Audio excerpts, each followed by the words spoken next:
Welcome to Tab News, a Tab Media Group special report. I'm your host, Jennifer Rash, and it's almost time for those summer travels, and maybe you're already doing some international travels, but with the state of the world right now, we wanted to make sure you were ready and prepared and just aware of what all to be thinking about as you start packing those bags to head out to whatever country you might be going to. And so we've invited our friends from Counter Threat Group, Klepper and Doug Wilson, to come share what they know and help us all be safe as we travel. Thanks for joining us. Thank you. Good to be here. Glad to be here. All right. So Counter Threat Group does a lot of things, and we will have a link in the show notes for you if you want to check out more. But we're talking right now about travel safety. Obviously, the world's in a little bit of tense state, and I'm sure everyone's thinking twice about where they're going to go and when they're going to go and who all will be part of that. So help us think through, if you are about to travel, well, how do you even go about that? What do you look at? Where do you think about? What should we all be prepared for? And gosh, I don't even know where to start, but I'll let you both just kind of jump in and help us know how to best be safe as we travel. Well, the focus of a lot of the international travel safety consulting that we do is geared more towards the international realm. Obviously, if you're traveling, I'll just say quickly, if you're traveling anywhere domestic, it's still very important because you go into cities all the time that you don't know much about, and you want to know where, what the crime level is in the cities, what kind of things happen there, what areas to stay away from. You want to do that anywhere you travel. Okay. When you travel overseas, there's obviously particular things you really need to be careful with because of what we have going on with the war in Iran. Obviously, there's a lot of neat places to go in the Middle East, but you really better check well before you go because some of the countries that are friendly to us that have a lot of American travelers have been hit a lot with Iranian missiles. They have the range, which is longer than what was originally thought, but they can hit a lot of places. They've even attacked as far as Diego Garcia, which you've heard about, which is a long way from Iran. And even in recent days, they've made attempts to attack particularly eastern Turkey. A lot of people go to Turkey. Just today, a lot of people travel to the western part of Turkey, which is part of the European continent. It's kind of divided into two ways, Asian and European. But today there was an attack on the Israeli embassy. We talked about that in an earlier segment, attacks on Israel interests. But there was an attack on the Israeli embassy in Istanbul. So that's the kind of stuff that, how do I learn about this? How would I know that this is going on? Well, there's an easy way to do that. It's consult the State Department site. It's travel.gov. If you just type travel.gov, it's going to pull the site up. And from there's a lot of links you can press. It's very user-friendly.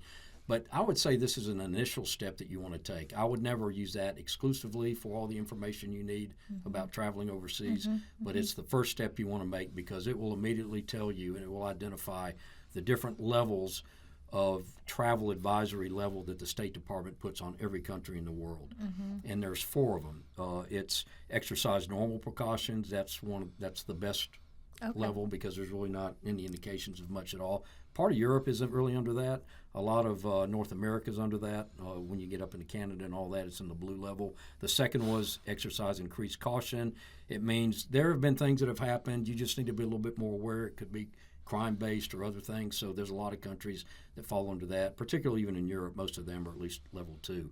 Then there's level 3, which is reconsider travel.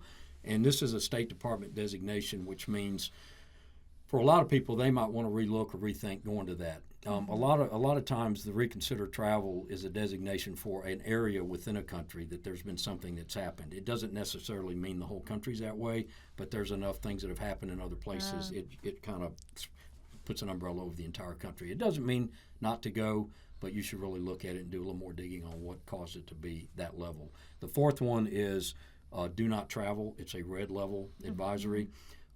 You're really putting your life at risk if you go. Typically, the State Department's not even going to be there to help you if you got into trouble. There's a war going on, or there's some really bad things that are happening. There's been a recent or a current threat underway or terrorist attack.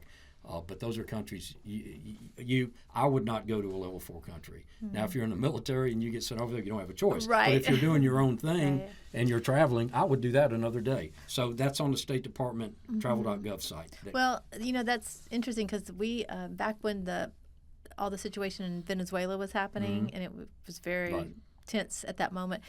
We considered sending a team to cover the story. And so we went through all the channels, and exactly what you discovered, we found that the State Department said, we really advise you not to do this, and if you choose to go, then you're on your own. And so, of course, I wasn't going to put the team at risk, and we didn't go. But that was an interesting just reality to go, oh, so if we go, Well, and the same thing when you look at Mexico, they've had a tremendous amount of cartel violence that has gone on with resorts and all. And if you look at the actual map, there's a lot of orange, which is reconsider travel. There's people that still will travel to Mexico, even though it says that. But there's also areas within Mexico that are red, which is do not travel. There's a lot of states in Mexico, and there are some red states that if you looked at their map, you definitely don't want to go there. You could go to other parts of Mexico, but that state's red, and you would not want to go there. So that's why it's really important to check out. There's a map on that site like that shows all the different color-coded countries, and you can see what's red, what's orange, what's yellow. At a glance, you can click on it, and it tells you what's going on there.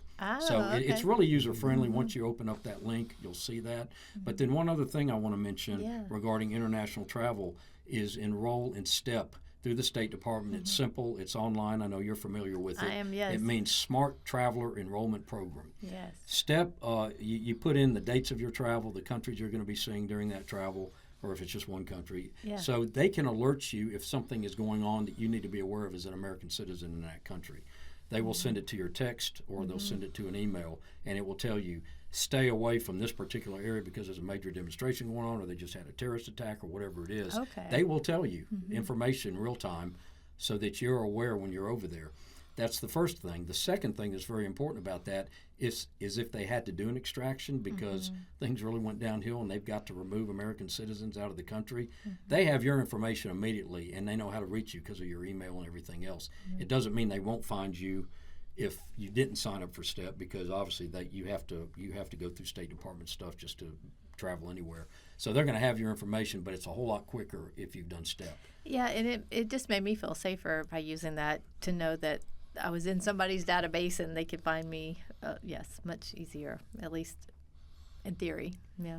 And I really wish, and I think churches are getting better with this, but mission trips, there's so many mission groups that go over to a lot of different countries during the summer months, which is going to be happening, and there's a lot of things planned. And it's very, very important that they all enroll in STEP and that they get some sort of level of security briefing from somebody that knows, or at least do their own research where they're going, because it's a more volatile time than normal right now for international. Well, and that's true, Doug. Alabama Baptists have a program that if a group wants to go through, they will walk them through That's good. some security tips. I know you guys at Counter Threat Group have those kinds of opportunities that you'll come in, meet with a missions team, or meet with a church, or meet with whatever group. All of those things are out there. There's resources. Like you said, we can go online and find this information. Rick, tell us why you think people don't slow down to do this step. They think they know it all. They don't keep up with world events. I think that's a lot of it. You don't want to go on a trip worried about world events, but at the same time, they don't just take the time to just do a little check. Yeah. Check on these areas. Right. Things can change very quickly. Once you get there. As Doug mentioned, the ballistic missiles that can, we found out now they can reach Europe. Well, before I gave final lessons to my children to go to Europe recently, I looked at those concentric circles. I said, I think they're okay. Then when then found out they weren't okay if it launched a missile. I think that's just, hey, ready to get on a trip, and don't want to be burdened You've been by the due diligence. Trip, yeah. Exactly. But it's similar to, like, we always look to see what vaccines we might need, or what particular item to bring, because you might need a mosquito net, or you might need whatever it is. So it does seem like if this could be a new It should be a checklist. Yeah, just add it to your checklist to check these things, especially if you are the one responsible for a mission team going. Yeah. So. And I would say quickly, I would not want to rely specifically on the State Department. They're really good for giving you a broad overview or example of dangers in areas you're traveling to. But I would look at other sources. Just do your own research and see what it says about what's going on in the country, current event type things. Don't just rely on one source ever for this kind of thing. What about Holy Land trips? Holy Land trips, those are trips of a lifetime, right? And I still see several people have trips about to come up, or they're advertising, join us for our trip. How do you help the Christian who really wants to go, and they've got this opportunity? It's a time of life, and they've been waiting on it. And what I will say is there's no safer place in the most dangerous part of the world to go than the Holy Land. The Israelis are very good about their security, and you're not going over there if they know there's a threat. Okay. They will cancel the trip. Okay. They do not allow tourists. I mean, do you ever really hear too much about any tourist ever being attacked? I mean, I'm sure we could find examples of being in the wrong place and something happens, but it just doesn't happen. Oh, you're right. That's a good point. It doesn't happen. Yeah. Obviously, after October 7th, for quite a period of time, there wasn't much travel over there. I gather there's some going over there now, but I don't know, not now because there's too many missiles coming into Israel. Right. But it's one of those things that if you plan your trip 12 months out, it could change 3 times in that 12-month period. So you always have to, if you're planning the Holy Land trip, you always have to be prepared for it to cancel. Okay. Because even up until the last month, you just never know what's going to happen over there. Wow. But they're not going to allow you over there if they know there's a threat to a foreign tourist. Mm-hmm. They do seem very diligent about their protection and their safety. So that's good to hear. Okay, so we're going on this trip. We've decided, we've checked all the pieces and parts. We've decided to do this. What are just a few easy, simple things that we could do to make one step safer, make each of us individually one step safer when we're traveling, domestic or international?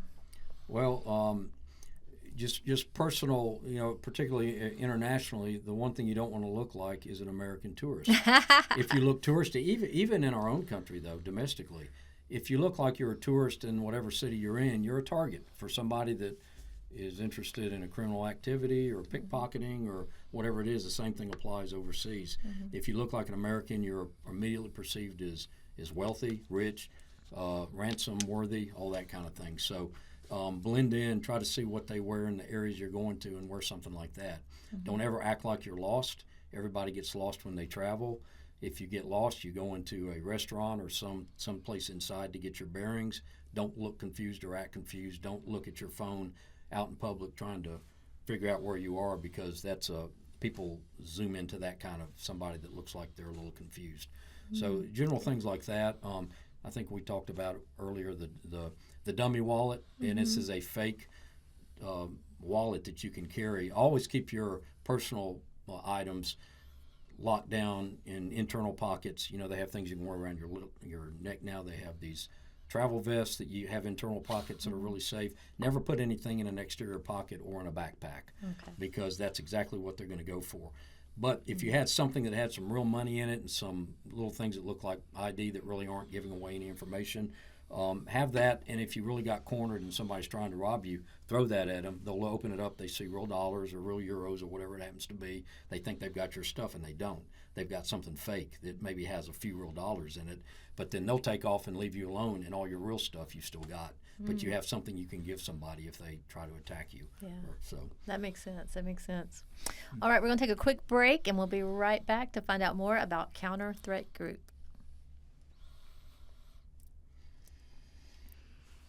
And we're back with our friends from Counter Threat Group, Rick Klepper and Doug Wilson. Thank you for helping us learn all about some travel safety tips and getting us ready just to be vigilant everywhere we go. Tell us more about Counter Threat Group, though. Tell us what you do, how you got started, why you exist. Well, we kind of merged our interests 12 years ago. We didn't know Doug and I did not know each other, but we had a mutual friend. We all happened to attend Sanford, by the way, Sanford University. Okay, there's several connections. But we didn't know each other. But our mutual friend knew Doug really well and knew me from my days at Sanford. And so I reached out to him to say, hey, what's going on in churches? Are there safety programs involved with churches? And he was in a business. He was in a position, staff position at a local church. But then he formed his own business and was in a lot of churches. And I thought he would be a good starting point to get some information from. And he said, well, let me do this. I want to introduce you to someone that is heavily involved in that in his church. And so I could hear the keys on the on his computer going, and he did introduce, and that was about 2014 to 15. That was prior to a lot of the incidents we're facing now, a lot of the challenges and threats.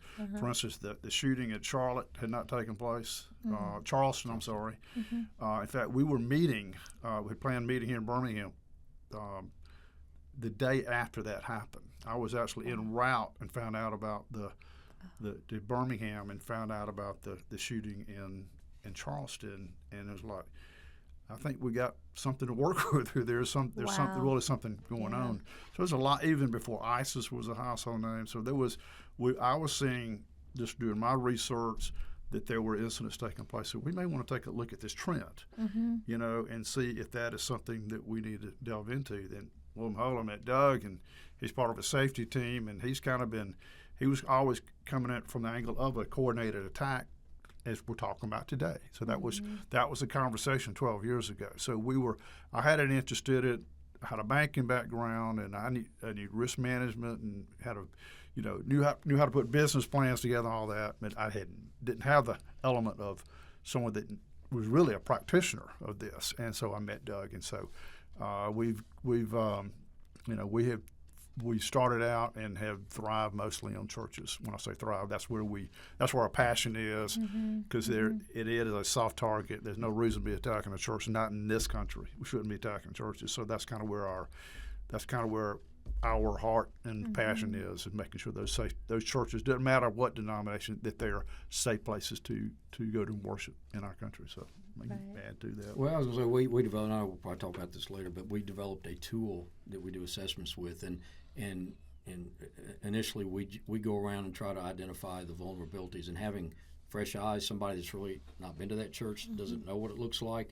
When we walk onto a premises, we can look around really quickly and see things that really pop out because we've never seen it before, but it strikes us as being a vulnerability, whereas somebody that's there all the time, you just quit noticing things. It's like a crooked picture in your office. You don't notice it. Yeah. Someone walks in, they see it, and it just sticks out. Yeah. So it's the same kind of thing when you're doing risk assessments for churches, and we focus a lot on the perimeter, because if things stay on the perimeter, they never get outside. And so we look at a lot of things that have to do with how people come and go from the property, and obviously, you get to the building, and what are the doorways and the access points that people enter, and is there camera coverage on the exterior? How about lighting? Lighting's a tremendous deterrent, and a lot of churches don't have adequate lighting in certain areas, even around remote doors. It's not expensive, and it's something that can really deter somebody doing something bad. And we don't sell lights or cameras or any of that stuff. We want to be extremely objective in what we recommend to churches without saying, hey, we'll sell it to you. We don't want that. We just want to tell them what we think they need. It's kind of like an audit that we go through. Yeah, I love that.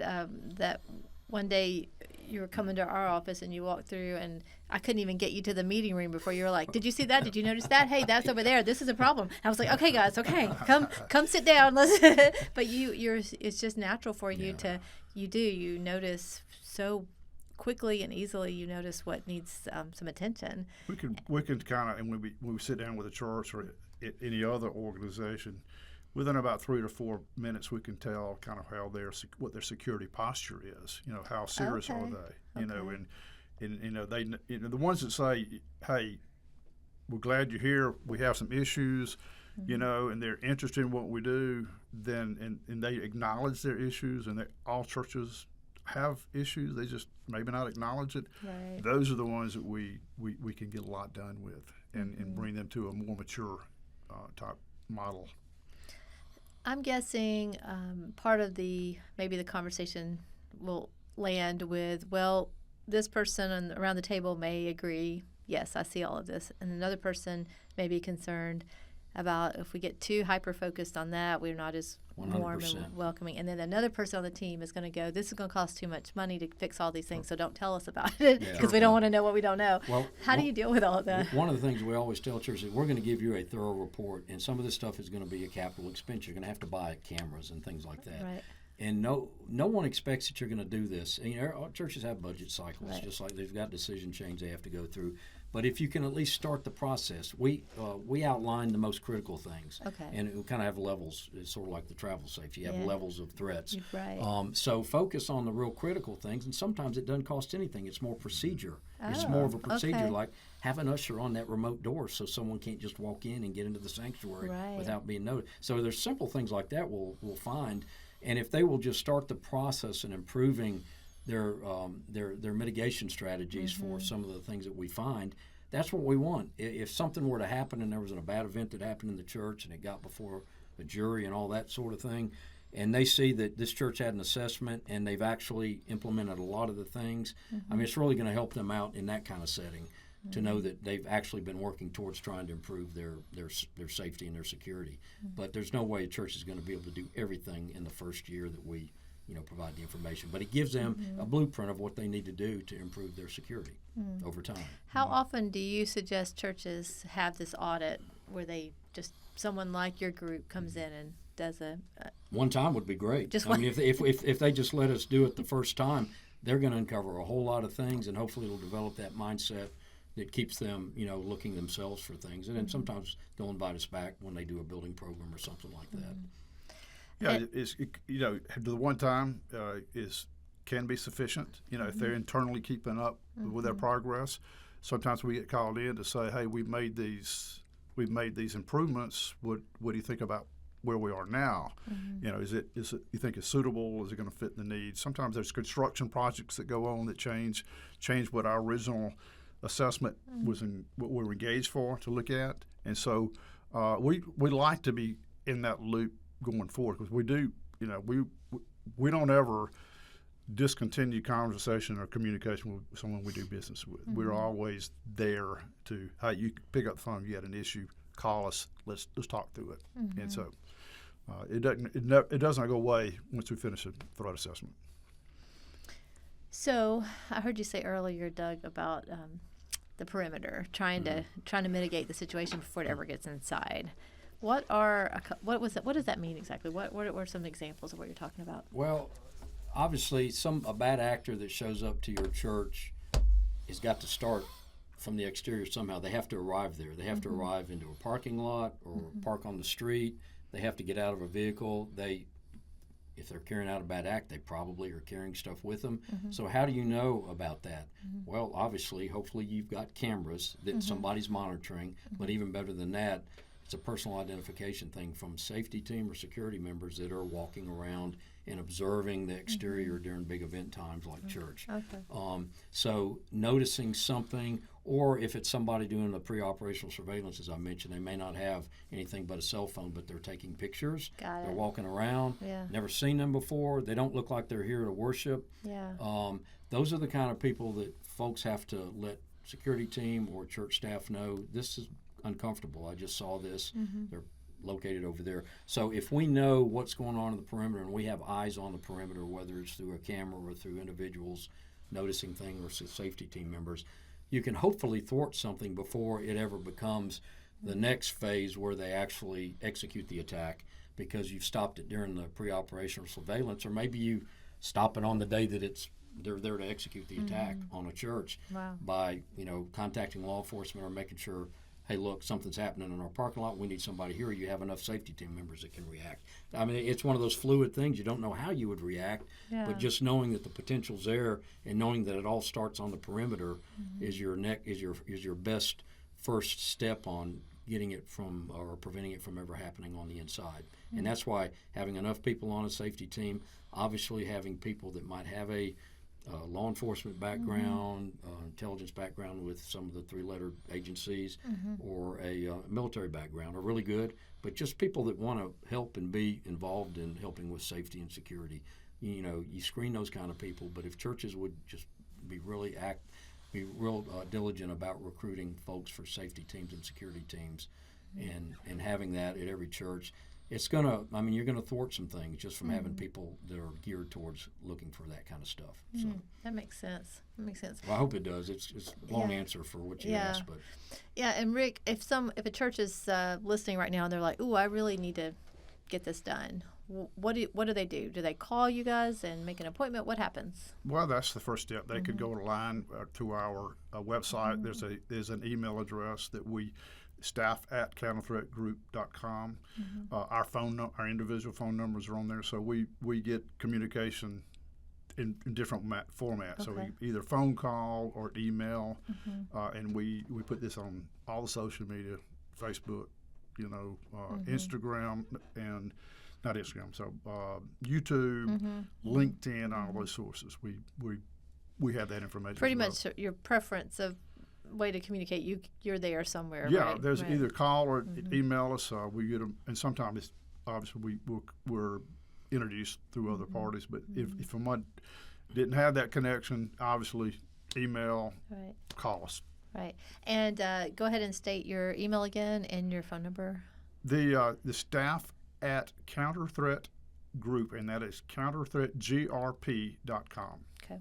And so the website is counterthreatgrp.com. Exactly. Right. Counterthreatgrp.com. That stands for Counter Threat Group. Right. And then your phone number, or one of the phone numbers that would. Well, we give our individual phone numbers. Okay, so that's found on the website. That is on there. Got it. Okay. All right. So counterthreatgrp.com to find out more and to schedule an appointment, find phone numbers or email addresses and that kind of thing. Thank you both for joining us. Thank you. Thank you for inviting us.